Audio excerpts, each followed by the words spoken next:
Ачуу белең жашоо чындыгы, сабырымды сезим кыйдыбы, экиленбей эркимди берди, ашыктыгы мажбур кылдыбы.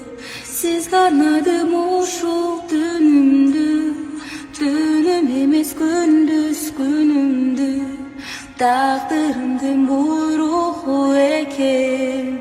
Sizge bağışladım suyumdu, siz karnadım uşul dönümdü, dönüm emez gündüz günümdü, takdırımdın buyruğu eken, sizge bağışladım.